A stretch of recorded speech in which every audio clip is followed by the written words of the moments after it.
(16화) 줄거리. 시천을 뺏긴 양홍과 석순은 양홍에게 은혜를 입은 이가장의 두흥을 통해 박천조 이응에게 도움을 청하는데, 시천을 내주라는 이응의 친필 편지에도 축가장은 응하지 않고 오히려 이응에게 부상을 입힌다. 이후 양홍과 석순은 양산박에 합류하고 수많은 두령들이 나선 양산박과 축가장의 싸움이 벌어지는데, 축가장은 인근의 이가장, 호가장과 생사를 같이 하기로 결연하여 있고 무예가 뛰어난 삼형제와 복잡한 지리적인 요인으로 초롱성 같은 곳이다. 양림, 황신 등 두령들이 잡혀가고 만만치 않은 축가장의 공세에 송강은 공경에 빠진다. 또 호가장의 여걸 일장청 호삼락의 활약으로 왕령 두령도 잡혀가지만 마침내 임충이 호삼랑을 사로잡는다. 축가장과의 싸움에서 여러 두령들이 잡혀가고 싸움은 교착에 빠져 송강은 밤잠을 못 이루는데, 군사 오학구가 양산박에서 내려와 축가장을 칠 계교가 있다고 말한다. 한편 산동고을 둥주에서는 호랑이의 피해가 들끓어 기한을 정하여 호랑이를 잡도록 관가에서 엄명을 한 터이다. 등주산 아래 무예가 뛰어난 해진해보 형제는 잡은 호랑이를 모태공에게 뺏기고 누명을 쓴 채 억울하게 옥에 갇히는 신세가 된다.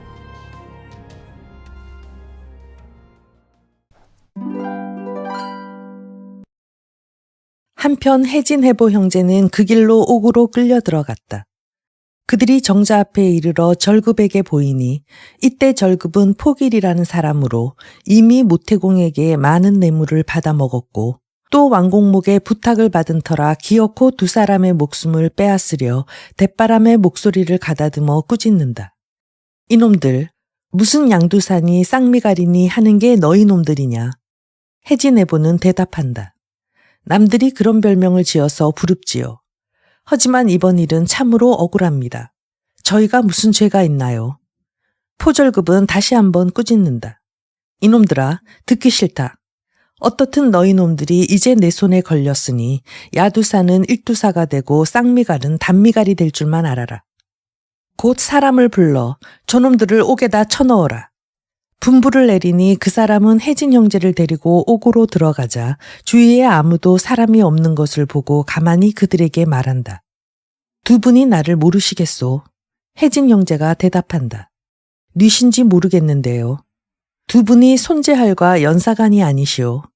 네, 손재할은 우리 매부의 형님이시오마는. 나는 바로 손재할의 처남되는 사람이오. 해진해보는 그제야 반가움을 맞이 않으며 그럼 악하란 분이 아니시오. 그렇소. 내가 바로 악하요.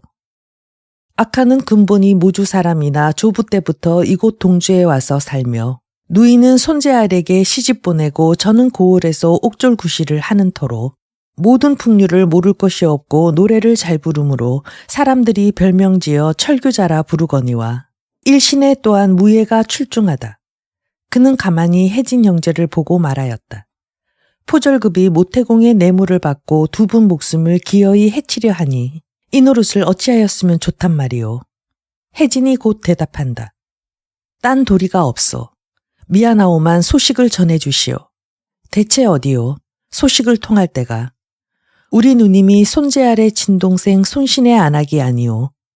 지금 동문박 십리패에서 술집을 내고 한편으로 노름판을 벌이고 지내는데 여자라지만 여간 장정 20-30명은 넉넉히 거느리는 터라 남이 무대충 고대수라 부르오. 또 우리 매부 손신이란 사람도 무예가 정숙하오.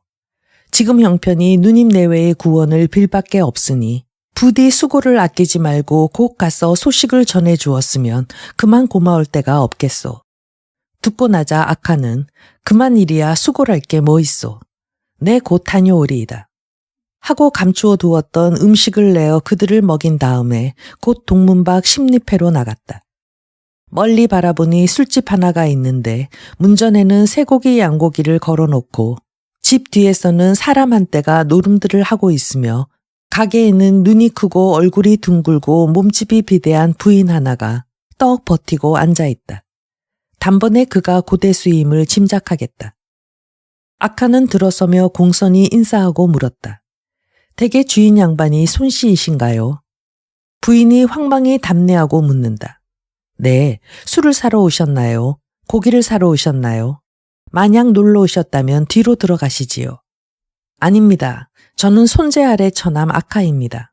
아시겠습니까? 고대수가 손뼉치고 크게 웃으며 아이고, 사돈 양반을 못 알아뵙고 그랬군요. 어쩐지 동서님하고 모습이 같으셔서. 자, 들어가시지요.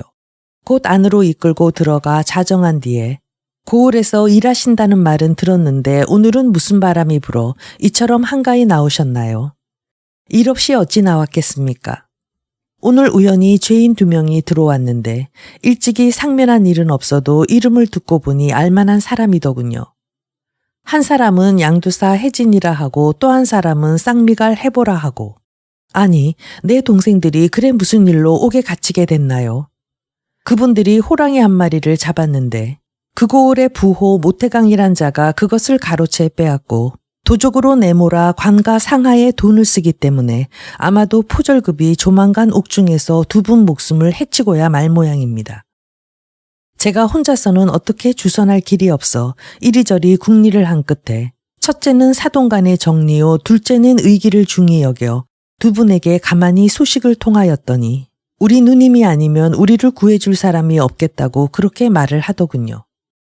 듣고 나자 고대수는 에구, 이 노릇을 어쩌나 하고 한마디 소리를 버럭 지르고 젊은 사람들을 불러 곧 가서 자기 남편을 찾아오게 하여 아카와 상면을 시켰다. 원래 손씨는 경주 사람으로 군간 출신이다. 형제가 다 한 가지로 등주에 와서 거하니 손신이란 위인이 신장은 강대하고 힘은 보통 사람에 지나며 또 형에게 무예를 배워 편창을 잘 쓴다.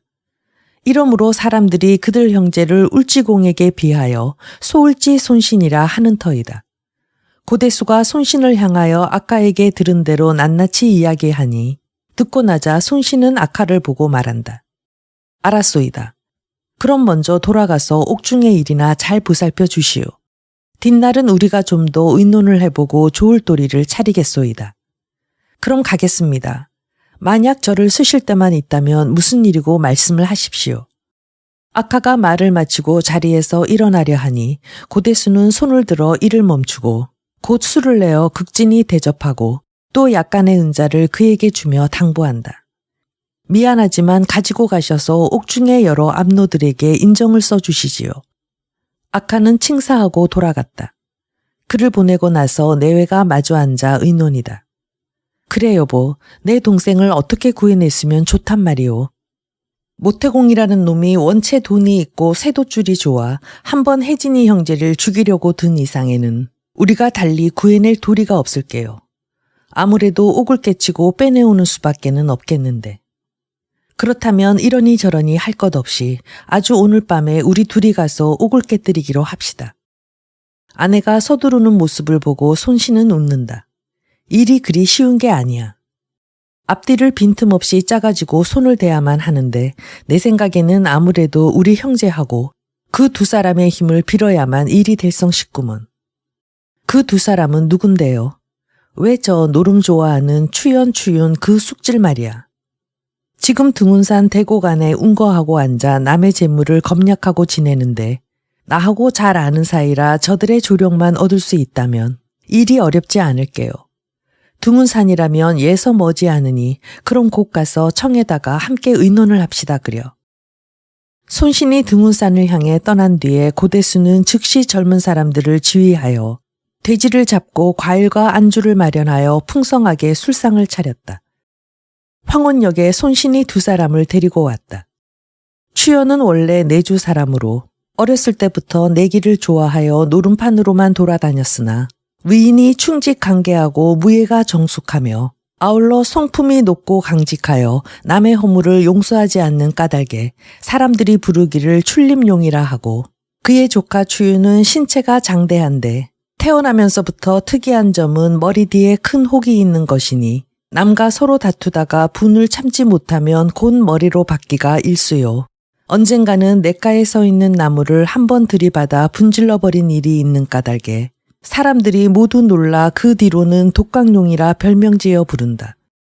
고대수가 나와서 그들과 서로 보고 곧 안으로 청하여 손과 주인이 자리를 나누어 앉은 다음에 해진해보의 일을 들어 자세히 이야기하고 또 옥을 깨뜨릴 일을 의논하니 추연이 말한다. 지금 내가 수하에 데리고 있는 아이들이 한 8, 90이나 정말 신복이라 할 것은 불과 20여 명이요.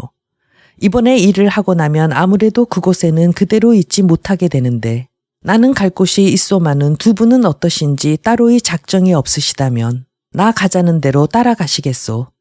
고대수가 대답한다. 아무데고 가자면 따라가지요. 그저 내 동생들만 무사히 빼내주세요. 갈 곳이라는 게 다른 데가 아니요. 지금 양산박이 성체가 대단한데 송공명 수하에 내가 잘 아는 사람이 셋이나 있어.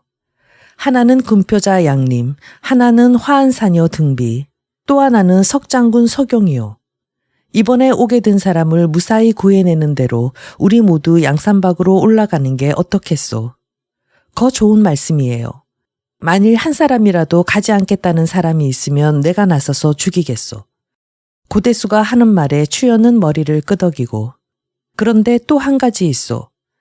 만일에 등주부의 군마가 우리 뒤를 쫓는다면 어찌할 테요.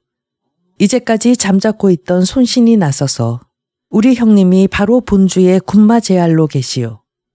형님하고만 미리 짜놓으면 아무 염려 없으니 내일 가서 청하여다 낭패 없도록 하리이다. 만약 백씨가 양산박에 입당하기를 즐겨 않는다면 어쩌오. 그건 염려 마오. 좋을 도리가 있어. 의논하기를 마치자 이날 밤은 취하도록 술들을 마셔 즐겼다. 이튿날 손씨는 사람을 성중으로 보내 자기 형과 형수를 청하여 오는데 주인 아주머니가 병이 중해서 급히 메시오라고 말씀하더라고 그래라. 하고 이르고 또 고대수는 내가 병이 중해서 죽기 전에 한 번 만나 뵙고 유언할 말씀이 있다더라고 그래. 하고 말하였다. 손재할 내외가 십리패로 나온 것은 우시가 거의 되었을 때다. 악대낭자가 교자 타고 앞서고 그 뒤에 손재할이 10여 명 군조를 거느리고 말 타고 따른다. 그는 참으로 일개 호환이라 얼굴은 다망색이고 턱 아래 수염은 드문드문 나고 신장은 팔척이 넘고 성은 손가요 이름은 입이요 작호는 병울지니 강궁을 잘 쏘고 사나운 말을 잘 제어하며 손에는 한자루 장창을 잡고 팔에는 호환절주 강편을 걸쳤다. 이때 손님이 말에서 내려 문을 들어서며 나와서 맞는 아우를 향하여 묻는다. 개수시 병세가 그래 어떠냐? 손신이 대답한다. 병세가 아주 괴상하군요. 형님 좀 들어가 보십시오. 손립은 악대낭자와 함께 방으로 들어갔다. 그러나 앓는다는 개수의 모양이 보이지 않는다. 아니, 어느 방이냐? 솔립이 아우를 돌아보고 한마디 물었을 때 고대수가 추연, 추윤 두 사람을 데리고 밖으로부터 분주히 들어온다. 솔립은 그를 보고 물었다. 대체 무슨 병이신가요? 고대수가 대답한다. 아주버님, 좀 앉으세요. 제 병은 동생들을 구해내지 못하면 죽는 병이랍니다. 아니, 그게 무슨 말씀입니까? 고대수는 해진해보 형제가 모태공의 관계에 빠져 억울하게도 강적의 누명을 뒤집어 쓰고 옥에 갇혀 그 목숨이 위태롭게 된 전우수마를 이야기한 다음 아무래도 옥을 깨치고 구해내다가 함께 양산박으로 올라갈 밖에 없이 되었는데 내일 이 일이 드러나고 보면 아주버님께 누가 미칠 게 아니겠습니까? 그래 제가 병이 났다 말씀하고 아주버님과 동서님을 청해다 좋을 도리를 미리 의논하자는 겝니다. 아주버님께서 함께 가시기 싫으시다면 저희만 가는 게 좋마는 지금 나라의 법도가 문란하여 흑백을 도무지 분간하지 못합니다 그려. 설령 죄가 없더라도 관사에 걸리면 죽는 터이니 아주버님께서 우리 때문에 만약 화를 당해 옥에 갇히시게 된다면 조석은 누가 해다 드리고 주소는 누가 나서서 하겠습니까? 아주버님 의향이 어떠신지요? 솔립이 말한다. 개수씨는 그리 말씀을 하지만 내가 등주 군간된 몸으로 그런 일이야 어찌하겠소. 아주버님 의향이 그러시다면 이제는 저와 아주버님과 사생결단을 할 밖에 없지요. 한마디 하고 곧 품속으로부터 두 자루칼을 썩 꺼내서 드니 곁에 섰던 추연, 추윤 또한 각각 단도를 빼어들고 앞으로 나선다. 뜻밖의 광경에 솔립이 깜짝 놀라 손을 내저으며 개수씨, 이게 무슨 짓이오? 내 말을 좀 들으시오. 무슨 말을 또 들으라세요. 만일 기어코 그 일을 행하겠다면 내가 먼저 집에 돌아가서 대강 재물을 수습하고 또 허실도 살핀 뒤에 하기로 합시다. 아주버님, 처남 아카서방님에게서 전후 소식을 다 듣고 하는 일인데 무엇도 알아볼 게 있습니까? 그저 한편으로 일을 하고 또 한편으로는 뒷수습을 하고 그러는 게지요. 솔립의 입에서 한숨이 새어나왔다. 그는 일의 형편이 이미 어찌할 도리가 없음을 깨달았기 때문이다. 그렇게까지 말씀하시니 더 무어라 못하겠소. 여러분 의향을 쫓아 그럼 좋도록 의논을 하십시다. 하고 솔립은 마침내 일을 분별하여 먼저 추연으로 둥운산 산채에 가서 재물과 마피를 수습한 다음 20명 신복들을 영솔하여 가게로 돌아오라 하고 아우 손씨는 성내로 들여보내 악화를 시켜서 해진해보 형제들에게 미리 소식을 통하여 두게 하였다. 이튿날 추연이 금운보배와 신복들을 데리고 이른다. 손신수하에도 7, 8명 장정이 있고 솔립이 데리고 온 군졸도 10여 명이라 모두 합하면 40여 명이나 된다.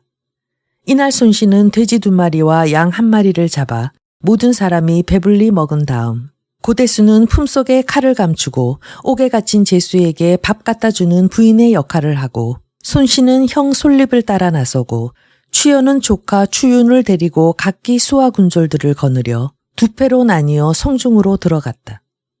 한편 등주 옥중에서는 포졸급이 모태공의 뇌물을 받아먹고 기어이 해진해보의 목숨을 해치려 하는데 이날 악화가 소화곤을 손에 들고 옥문 앞에 서 있으려니까 딸랑딸랑 방울소리가 난다. 그는 물었다. 누구요? 밖에서 대답한다. 죄인에게 밥 가지고 온 마누라입니다. 악화가 벌써 알아차리고 선뜻 문을 열어주니 고대수가 밥그릇을 안고 안으로 들어선다. 이때 포졸급이 정자 위에 앉아있다가 이곳을 보고 소리를 지른다. 웬 옆에 내가 옥 안으로 들어온 후 자고로 이르기를 옥에는 바람도 통하지 못한다 하지 않나. 악화가 나서며 말하였다. 이 부인은 바로 해진해보의 누님인데 동생들 먹이려고 밥을 가지고 왔답니다. 포졸급의 분부다. 그렇다면 저 부인은 들여보내지 말고 내가 대신 받아서 갖다 주어라. 악화가 밥을 가지고 해진해보가 갇혀있는 방 안으로 들어가니 그를 보자 형제가 급히 묻는다. 대체 어제 부탁한 일은 어찌나 되었소? 다 잘 되었소. 대개 누님이 지금 이 안에 들어와 계시오. 곧 접응할 사람들이 올게요. 이렇게 말하며 한편으로 2 사람의 칼을 벗겨놓는데 밖에서 옥문을 요란하게 두드리는 소리가 난다. 솔립의 일행이 이른 것이다. 옥졸 하나가 정자로 달려와서 급히 품한다.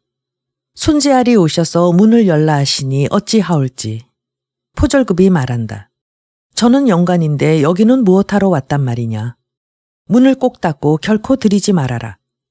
멀찌감히 서 있던 고대수가 차츰차츰 정자 앞으로 가까이 들어오고 이때 밖에서는 사문 문을 들부수는 소리가 난다.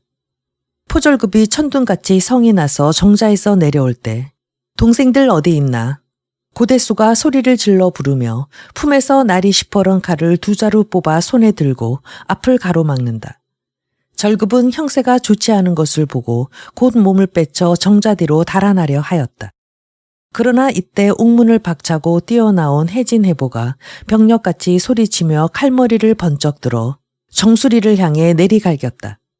미처 손을 놀릴 사이도 없다. 포졸급은 외마디 소리와 함께 해골이 가루가 되어 그 자리에 쓰러지고 말았다.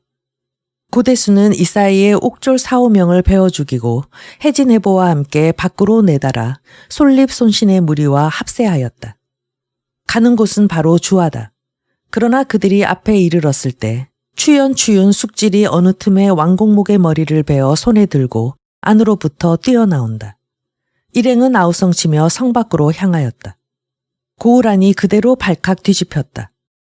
백성들은 일제히 문을 닫고 감히 밖에 나오지 못하거니와 공인의 무리들도 그들 일행 가운데 손재알 솔립이 활에 살을 메어 들고서 마리에 높이 앉아오는 모습을 보고는 감히 나서서 막지 못하고 모두 뒷골목으로 피한다.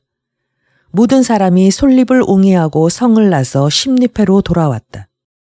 이제 악대낭자를 수레에 태우고 고대수도 함께 올라 일행이 바야흐로 양산박을 향해 갈 참인데 해진해보가 문득 앞으로 나서서 말한다.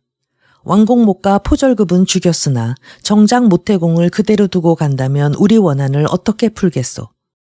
솔립은 고개를 끄덕이고 아우 손신과 처남 아카로 먼저 수레를 옹이하여 떠나게 한 다음 자기도 해진해보 추연추윤의 무리와 함께 모태공 장상으로 향하였다.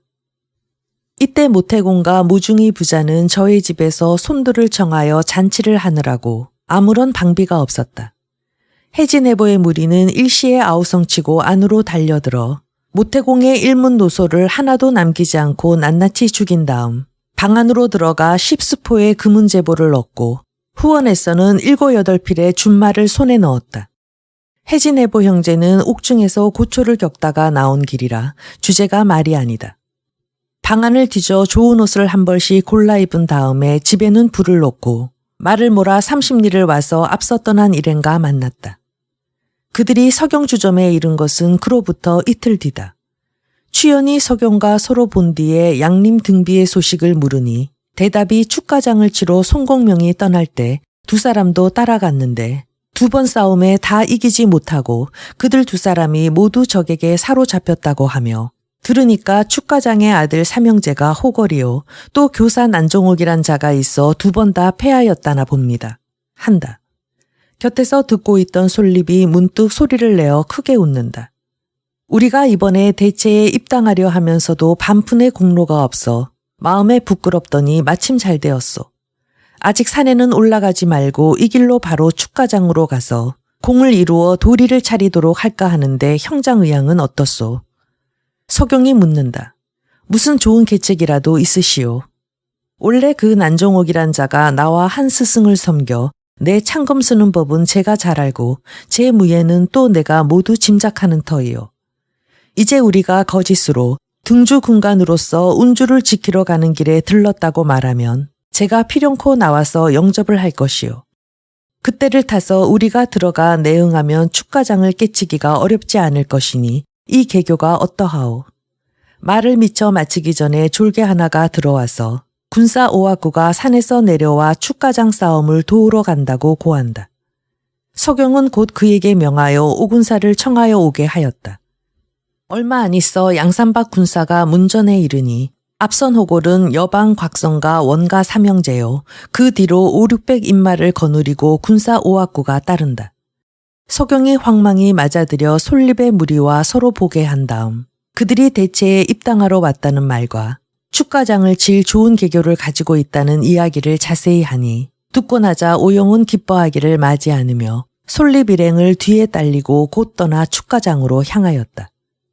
그가 송강의 진중에 이르러 보니 2번 싸워 2번 모두 패한 송강은 눈썹을 펴지 못하고 얼굴에 근심하는 빛이 가득하다.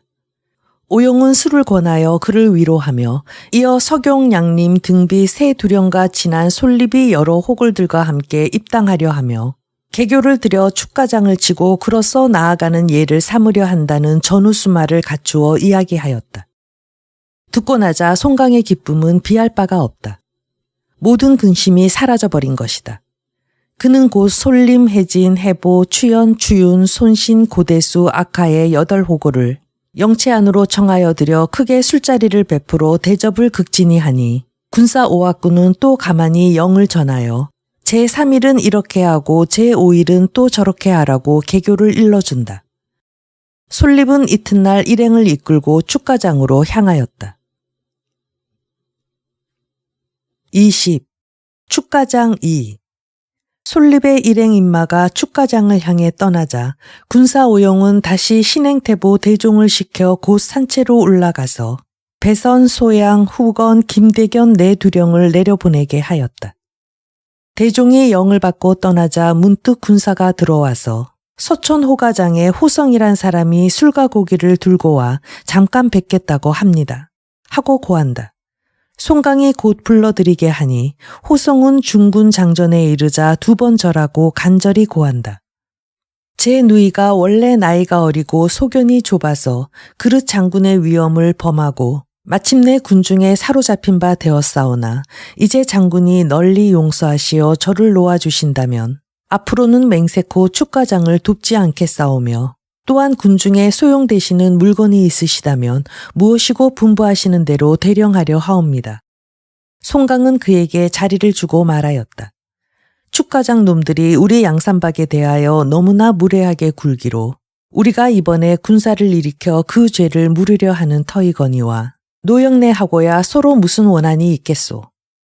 다만 노영 누이가 우리 왕두령을 잡아갔기로 우리도 누이를 사로잡아 온 것일 뿐인데 만약 댁에서 왕두령을 곱게 돌려보내준다면 우리도 누이를 곧 돌려보내 드릴 생각이요. 호성이 대답한다. 이거 일이 난처하게 되었습니다 그려. 이럴 줄은 모르고 저희들은 축가장에서 달라는 대로 왕두령을 벌써 보냈는 거려. 지금 축가장상에 갇혀 갇히신 분을 어떻게 찾아다가 장군께 바치나요? 이미 그렇다면 하늘 수 없는 노릇이지. 왕두령하고 바꾸기나 하자면 모를까 거저야 누이를 돌려보내는 수가 있나. 송강이 노기를 띄우고 말하는 것을 오악구가 곁에 있다가 나서며 한마디 한다. 형님, 그렇게까지 말씀하실 일도 아닙니다. 이거 보, 노영이 진정 누이를 찾고 싶다면 앞으로 축가장에 어떠한 일이 있다 하더라도 결코 나서려 하지 마오. 그리고 축가장 사람이 누구나 호가촌으로 한 발만 들여놓거든 불문곡직하고 붙잡아 두시오. 그러면 그때 우리도 누이를 노영에게 돌려보내 드리리이다. 호성은 분부대로 거행할 것을 맹세하고 돌아갔다. 한편 솔립은 깃발을 바꾸어 등주 병마제할 솔립이라 한 다음 일행 인마를 영솔하고 축가장 뒷문으로 갔다. 장상에는 군사가 이 깃발을 보고 나는 듯이 들어가서 고하니 교사 난종옥은 등주 병마제할 솔립이 찾아왔다는 말을 듣자 즉시 축가 삼형제를 향하여 손재알로 말하면 나와 동문 수학한 사람인데 이곳에는 어째서 왔는지 모르겠군. 하여튼 곧 안으로 맞아 들이세. 하고 20여 명 인마를 거느리고 몸소 나가서 장문을 열고 적교를 내려 그들 일행을 영접하여 드렸다. 솔립의 무리가 모두 말에서 내려 예를 베푼다. 난종옥은 물었다. 자네가 등주 병마제할로서 어떻게 그곳을 지키고 있지 않고 여기를 왔나? 그런 게 아니라 이번에 총병부에서 문서가 내려 운주로 가서 양산박 강적을 방비하게 되었답니다. 그래 지금 그리로 가는 길에 잠깐 뵈러 들른 터입니다. 본래 안문으로 갈 것이지만 거기는 웬 군마가 그리 많은지 혹시를 알 수 없어서 일부러 길을 돌아 이리로 왔습니다. 그 마침 잘 오셨네. 그간 여기는 양산박대가 쳐들어와서 여러 번 싸움에 우리가 두령 몇 놈을 사로잡았는데 이제 그 괴수되는 송강이까지 마저 잡은 다음에 함께 강가에다 바치려는 참일세. 그러시다면 제가 별 재주는 없지요마는 여기 온 김에 형님을 도와 그놈들을 모조리 잡도록 하겠습니다. 난정옥은 기뻐하기를 마지 않으며 그들을 데리고 전청으로 들어가서 축조봉 부자와 서로 보게 하였다. 솔립이 그들과 차례로 성명을 통한 다음에 안 식구들은 후당으로 들여보내고 같이 온 사람들을 소개하는데 손신과 혜진해보 세 사람은 자기 아우라 말하고 악하는 운주에서 마중 나온 공리라 말하고 추연, 추윤 두 사람은 동주에서 따라온 군간이라 말하였다. 축조봉과 그의 아들 삼형제가 다들 총명한 사람이라고는 하지만 첫째는 노소들이 있고 둘째는 허다한 행리 거장 인마가 있고 셋째는 그가 난정옥과 동문 수학한 사람이라 어느 점으로 보든지 의심을 둘 여지가 없어서 그들은 곧 소잡고 말을 잡아 크게 연석을 배설하고 솔립의 무리를 관대하였다.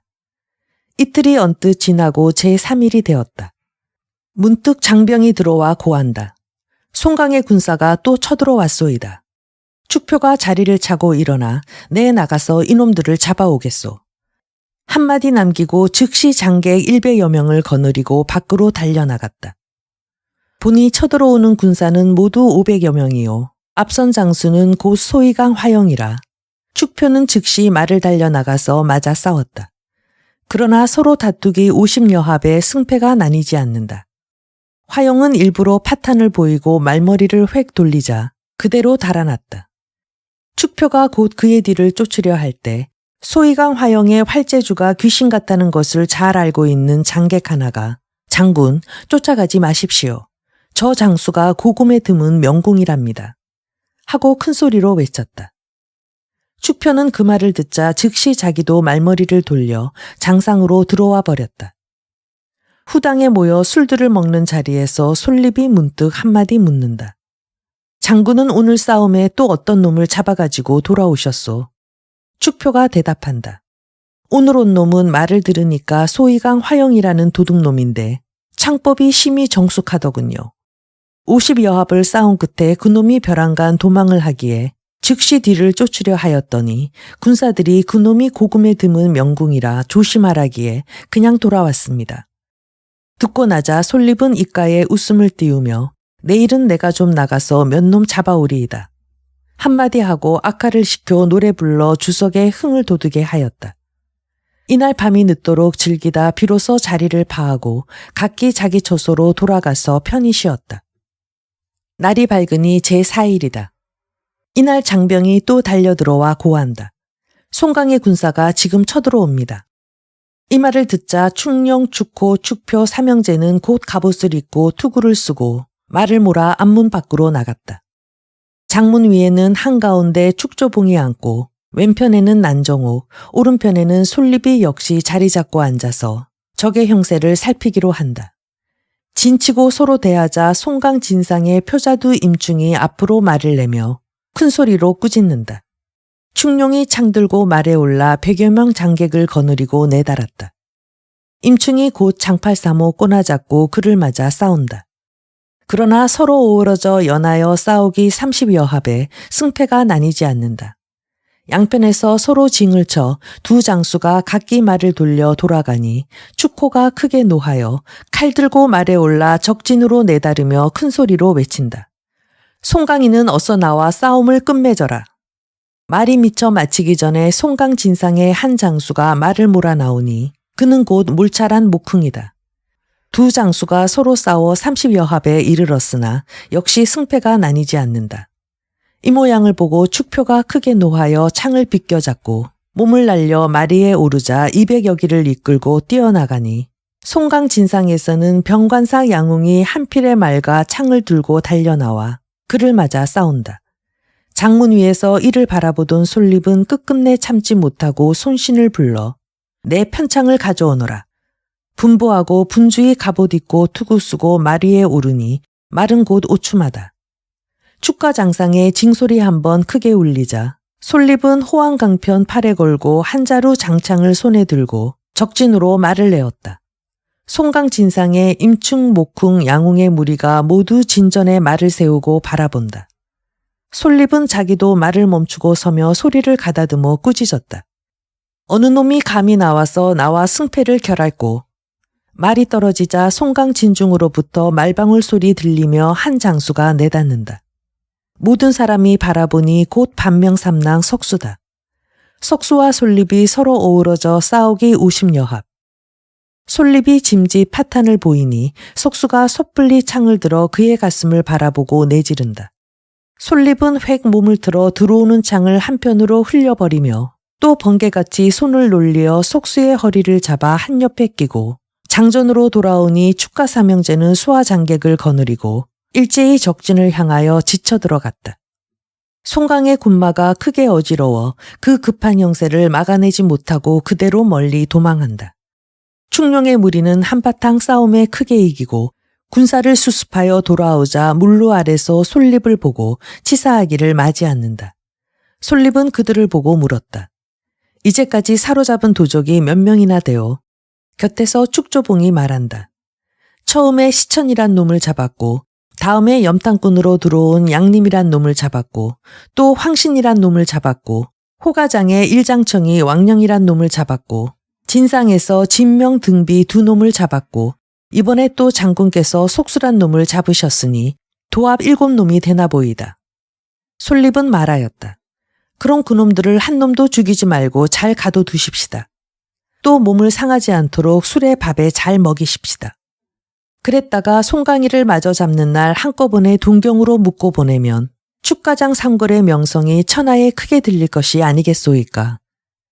이 말에 축조봉은 마음에 못내 기뻐 그에게 치사한다. 이번에 제할께서 와주셔서 이만 다행이 없소이다. 아마도 양산박이 이번에는 아주 망하나 보이다. 곧 솔립을 후당으로 청하여 은근히 술을 권하며 한편 석수를 7째 수거에다 가둬놓았다. 원래 석수의 무예수단이 결코 솔립만 못한 것이 아니나 짐짓 이렇게 사로잡히기는 축가장 사람들로 하여금 한층도 솔립을 미덥게 생각하도록 하기 위함이다. 솔립은 다시 추연 악하 3사람을 시켜 후방을 지키면서 가만히 출입문수를 알아두게 하였다. 양림과 등비가 추윤을 보고 마음에 은근히 좋아한다. 악하는 사람들이 보지 않는 때 그들에게 가만히 소식을 전하였다. 제5일이다. 이날 진시쯤 하여 장병이 또 들어와 고한다. 송강이 군사를 4길로 나눠 쳐들어왔습니다. 솔립은 듣고 나자 저놈들이 4길은 말도 말고 설사 10길로 나뉘어 들어오면 무엇하노? 한번 피 굽고 장객들에게 분부한다. 너희들은 조금도 겁낼 것이 없다. 얼른 싸울 준비들을 하되 갈고리와 올가미를 많이 내어다가 사로잡을 준비를 하여라. 죽여서는 소용이 없다. 모든 사람이 분주히 출전할 준비를 하는데 축조봉도 수와 무리를 데리고 문루 위로 올라가서 바라보니 동쪽으로부터 들어오는 한 무리 인마는 앞을 선 두령이 표자두 임충이요 뒤따르는 두령이 이중과 원소이인데 수와 인마는 500이 넘고 서쪽에도 500명 인마인데 앞을 선 두령은 소이강 화영, 뒤따르는 두령은 장행과 장순이다. 다시 정남 문루 위를 바라보니 거기도 인마는 500가량인데 거느리는 두령은 몰찰한 목훈과 병관삭 양훈과 흑손풍 이규 3사람이다. 축가장 사면이 양산박 인마로 북소리 요란이 울리고 함성이 천지를 뒤흔든다. 난종옥이 말하였다. 이놈들 형세가 만만히 볼 게 아니로군. 나는 뒷문으로 나가서 서쪽 패를 맡을까 보이. 충룡이 말한다. 저는 앞문으로 나가서 동쪽 패를 맡겠습니다. 축호가 말한다. 저는 뒷문으로 나가서 남쪽 패를 맡겠습니다. 끝으로 축표가 말하였다. 저는 앞문으로 나가서 송강이를 잡아오겠습니다.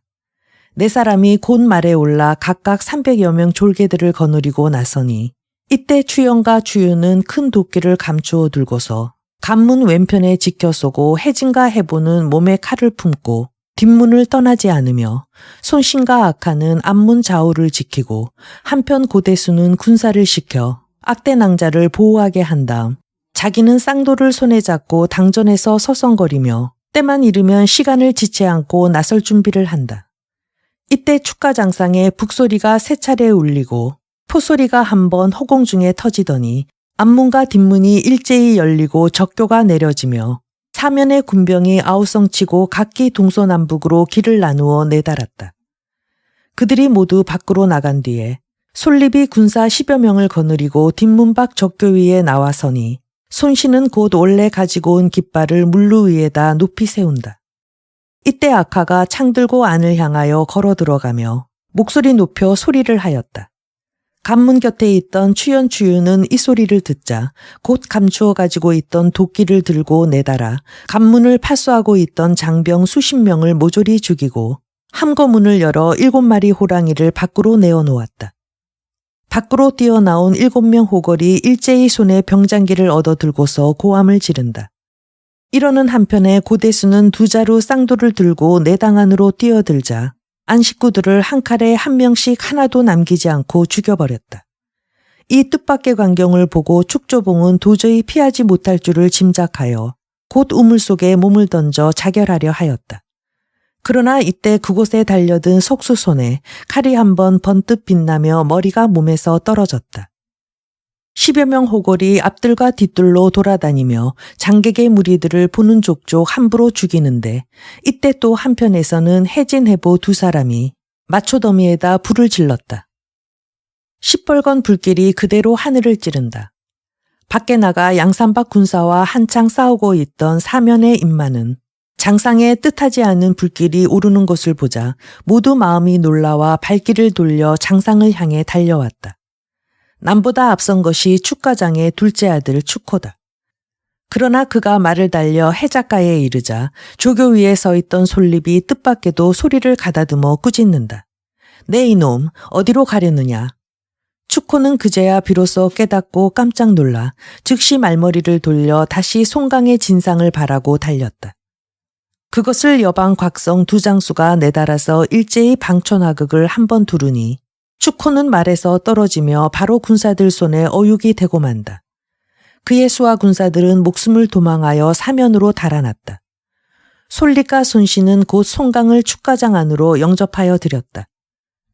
한편 동편의 맏아들 충룡은 임충과 싸우다 지고 말을 달려 축가장 뒷문을 향해 오다가 족교 앞에 이르러 뜻밖에도 해진 해보가 장객들의 시체를 하나하나 끌어다가 불 속에 쳐넣는 꼴을 보고 소스라쳐 놀라 급히 말머리를 돌려 북쪽을 향해 달렸다. 그러나 얼마 가지 않아 한 수장과 맞닥뜨리니 곧 흑선풍 이규다. 이규는 앞으로 달려들며 도끼로 우선 그의 탄 말다리를 찍어 넘어뜨리고 그 바람에 땅에 떨어지는 충룡의 머리를 단칼에 끊어버렸다. 이때 축표는 저도 축가장으로 돌아가려 하다가 장객들의 전하는 소리를 듣고 바로 호가장을 향해 목숨을 도망하였다. 그러나 뜻하지 않은 일이다. 꼭 한짓같이 믿고 있던 호가장에서 아우성 소리 크게 일어나며 호성이 장객들을 데리고 달려나와 그를 사로잡아 버린다. 그러나 호성이 축표를 잔뜩 결박지어 앞세우고 막 송강에게 바치러 가는 길에 문득 만난 것이 흑선풍 이규다. 이규는 패일언하고 달려들어 축표를 한 도끼에 찍어 넘어뜨리고 다시 호성의 면상을 향하여 내리치려 한다. 호성은 뜻밖의 일에 놀라 이루 식구들을 돌아볼 경황도 없이 혼자서 멀리 목숨을 도망하여 버렸다. 그가 연안부로 가서 군감무장이 된 것은 훨씬 뒤의 이야기다. 이규는 호성이 달아나는 것을 구태여 뒤쫓으려 하지 않고 자기는 호가장 안으로 뛰어들어가서 호태공 이하로 일문의 남녀노소를 하나 남기지 않고 모조리 죽여버렸다. 그리고 소화졸개를 시켜 호가장 안에 온갖 재물이며 마필 따위를 모두 밖으로 끌어내게 한 다음 장원에다가는 아주 불을 질러버렸다. 이때 송강이 축가장상 정청 위에 자리 잡고 앉으니 뭇두령이 모두 와서 예를 드리는데 사로잡은 군사가 4,500명이요. 뺏은 말이 500여 필이요.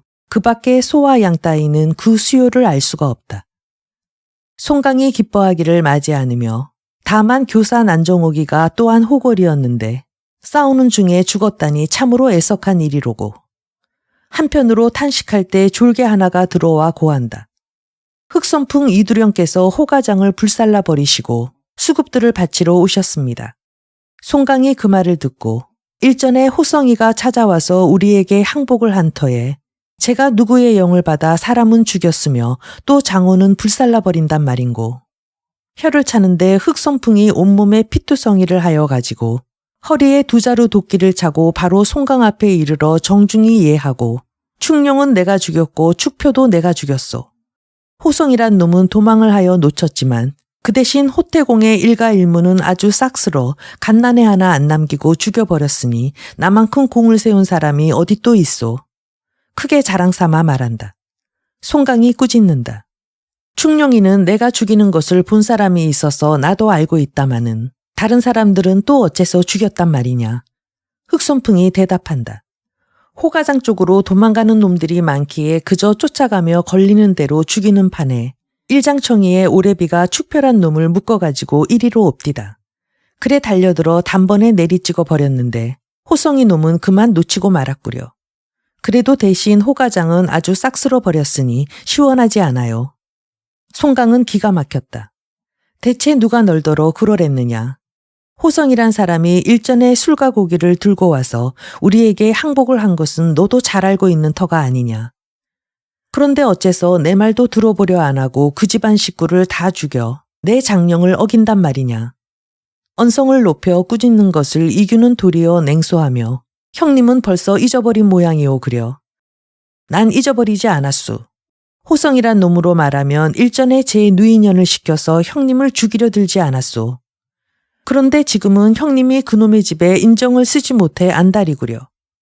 일장청이라나 그 계집애하고는 아직 혼인도 안 했지만 벌써 처남장인 생각을 그렇게 하시오. 함부로 짓거리는 소리에 송강은 어이가 없어. 이놈아, 듣기 싫다. 내가 언제 여자 말을 꺼내던. 그 여자를 산채로 데려다 두게 한 것은 달리 생각이 있어 그런 게야. 그는 그렇다 치고 대체 사로잡아 온 것은 몇이나 되느냐. 한마디 물으니 이규는 피 굳고 대답한다. 누가 성가시게 사로잡고 어쩌고 하오. 산놈만 보면 나는 그저 모조리 죽여버렸소. 내 이놈, 내 군령을 어겼으니 마땅히 참수하여야 옳을 일이로되 다만 충령축표를 죽인 공이 있기로 아직 용서하여 둔다. 그러나 앞으로 또 그런 일이 있으면 사정을 두지 않을 것이니 그리 알아라. 송강은 준절이 꾸짖었으나 이규는 역시 웃으며 제기랄 그래 상도 못하게 되었나. 하지만 오래간만에 사람은 한번 신나게 죽여보았다. 혼자 짓거리며 곁으로 물러갔다. 이때 군사 오학구가 일행인마를 거느리고 돌아왔다.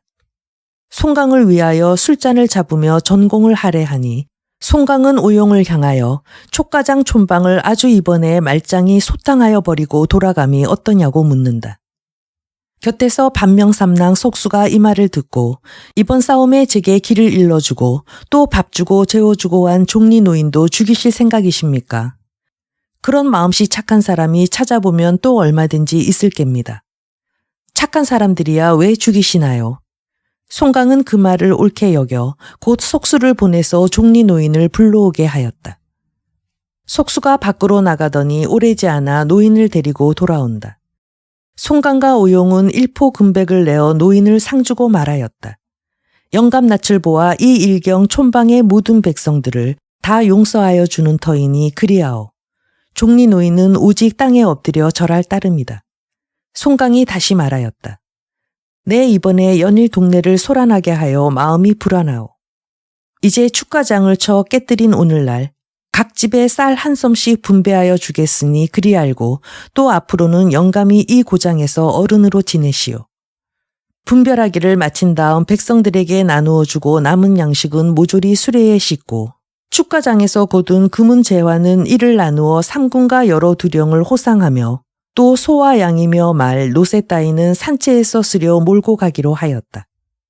축가장을 처음 무찌르고 얻은 양식이 실로 50만 석이다.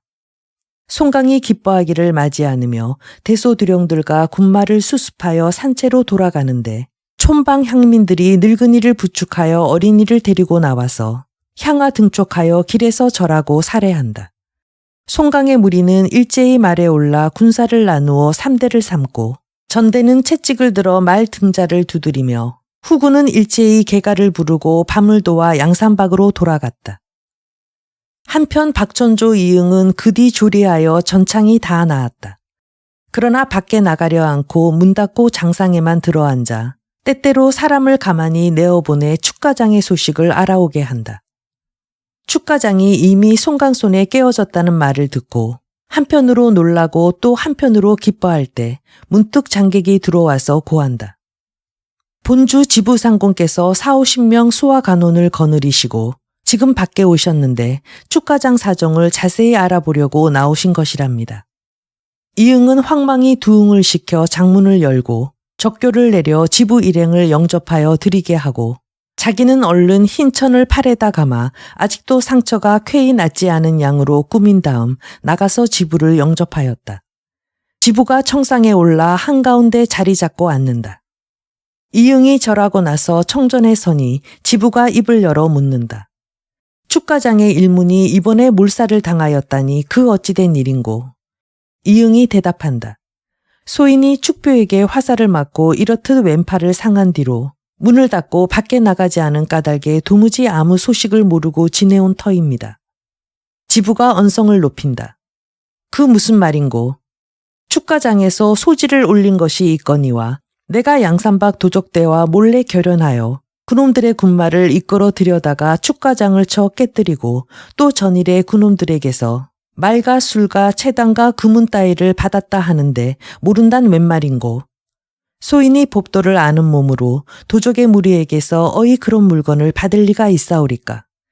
그러나 지부는 그 믿지 못할 말이다. 하여튼 마을로 들어가 내 몸소 원고인과 마주하여 명백히 할 일이다. 곧 옥조를 꾸짖어 그를 잡아내리게 하니 양편에서 달려들어 이응을 묶는다. 지부는 뜰에 내려 말에 오르자 좌우를 둘러보며 다시 물었다. 두 주간 두응이가 누군고? 두응이 앞으로 나섰다. 소인이 두응이 외다. 수지에 내 이름도 올랐으니 너도 함께 가자. 하여 그도 묶어서 일행은 장문을 나섰다. 그들이 이 가장을 떠나 한 30리쯤 갔을 때다. 문득 숲속으로부터 한때 인마가 달려나와 앞길을 막으니 두령은 곧 송강, 임충, 화영, 양운, 속수의 무리다. 임충이 말을 앞으로 내며 소리를 높여 외쳤다. 양산박 호걸들이 예 있다. 지부와 그 수하 무리들이 이 소리를 듣자 깜짝 놀라 이응과 두응을 그곳에 버려둔 채 그대로 목숨을 도망한다.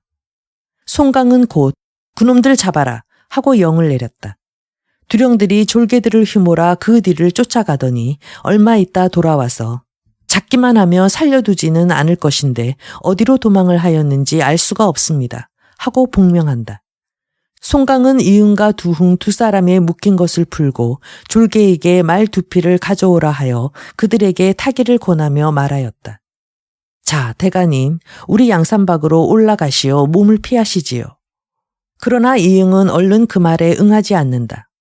지부를 죽였거나 쫓았거나 그것은 노영들이 하신 일이지 이 사람은 아무 상관이 없으니 구태여 산으로 들어가서 몸을 피할 까닭이 없소이다. 송강은 웃고 하지만 관가에서야 그런 말을 누가 굳이 들어주겠소. 하여튼 같이 올라가십시다. 그리고 입당하실 의향이 없으시다면 굳이 권하지는 않을 것이니 며칠 유하시다가 별일 없는 모양이거든. 그때 모두 내려오시면 그만 아니오이까. 말을 마치자 정작 이응과 두응의 의견은 들어보려고도 하지 않고 그들을 대대군마 중간에 넣어 앞뒤로 옹이하고 그냥 양산박으로 올라가 버렸다. 산채에 남아있던 조개이와 뭇두령이 북치고 피리 불며 내려와서 그들을 영접하여 술을 든다. 함께 대체 치위청상에 이르러 자리 잡고 앉아 서로 성명을 통하고 나자 이응은 곧 송강을 보고 말하였다. 여기서 여러분 호고를 모시고 지내는 것도 좋기는 하지요마는 다만 집에 남아있는 식구들이 어찌나 되었는지 못내 궁금합니다. 우리 두 사람을 내려보내 주시지요. 이때 오학구가 곁에서 웃으며 한마디 한다. 대가님, 그 어찌 하시는 말씀입니까? 귀하신 곤속들은 이미 이곳으로 들어오셨고 장상은 벌써 불에 타 빈 벌판이 되었는데 대체 어디로 가시겠단 말씀입니까? 이응이 믿지 않을 때 문득 허다한 인마들이 분분히 산으로 올라온다. 자세히 보니 뜻밖에도 모두가 자기 집 장객들이며 늙은이와 어린애들이다. 이응이 황망히 아래로 내려가 물으니 처자가 대답한다. 어른께서 지부에게 잡혀가시자마자 순검 2명과 도두 4명이 토병 300명을 거느리고 와서 다짜고짜로 식구들을 나오라 하며 모조리 수레에다 태우더니 세간이란 세간은 하나 남기지 않고 또 집에서 기르는 마소며 양이며 나귀까지 뺏어간 다음에 집에다가 불을 질러 빈 벌판을 만들어 놓았습니다 그려. 이응이 그 말을 듣고 에구 이를 어쩌나. 신음하는 소리가 절로 입술에 새어나올 때 조개와 송강이 어느 틈엔가 뜰 아래로 내려와서 그의 앞에 무릎을 꿇고 앉아 우리 여러 형제가 대간인을 훈모한 지 오래입니다. 이번에 어떻게든 하여 대간인을 모시려고 부득이 그 같은 계책을 쓴 것이니 부디 용서하여 주십시오.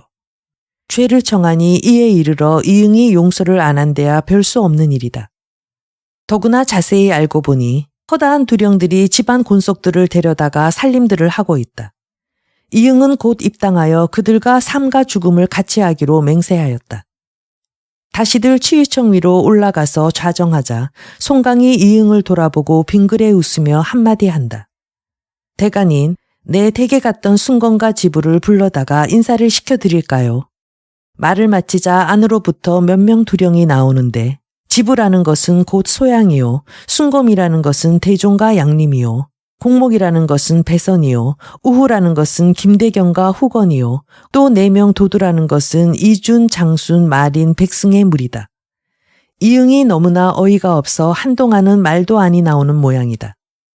송강은 곧 작은 두목들에게 분부하여 소잡고 말잡아 크게 연석을 베풀고 새로 입당한 12명 두령을 경하하게 하는데 그 가운데서 여자 두령 호삼남과 고대수만은 악대 낭자와 이응의 가족과 함께 따로 자리를 베풀어 후당에서 술을 마시게 하였다.